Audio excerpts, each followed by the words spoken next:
They told him he was broken.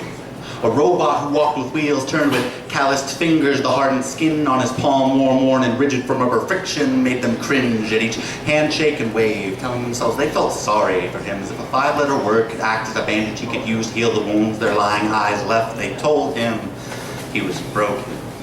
When his fingers shook every time they raised to salute the flag that flew above him, when his joints creaked and moaned like the ones on his chair, when even in the handicapped stalls the walls made him feel claustrophobic. They told him he was broken because his heart wasn't purple enough, because the bullet that bruised his back wasn't from enemy fire. They told him he was broken when they turned their backs and walked away, disappointed with his war stories, when he said that he was shot on a hunting trip. He wanted to lie, but never could. They told her she was broken because pre-calculus wasn't the only period she missed, because she reached her second trimester during first semester. They told her she was broken like the condom he flushed after a drunken night at a party. Not even a name, as if a name could act as a bandage she could use to heal the guilt that grew inside of her. They told her she was broken because the baby in her belly would never know who her real father was, would never know how close she came to lying in a pan in an abortion clinic, would never know that her mother kept her, not because she wanted her, not because she loved her, but because of students and teachers who would whisper between passing periods, because of a God who would watch her every step, because of parents who told her that she would never be pure in the eyes of that God. She wanted to pray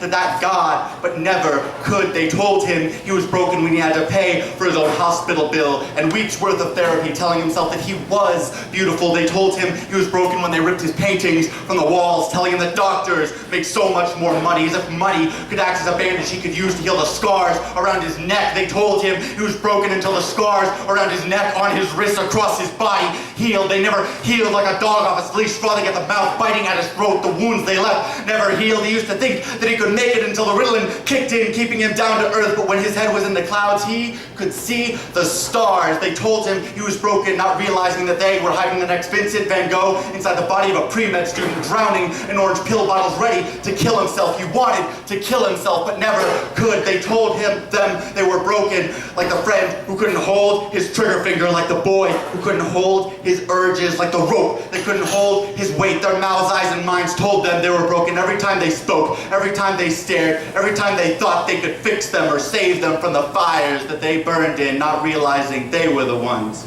holding the matches.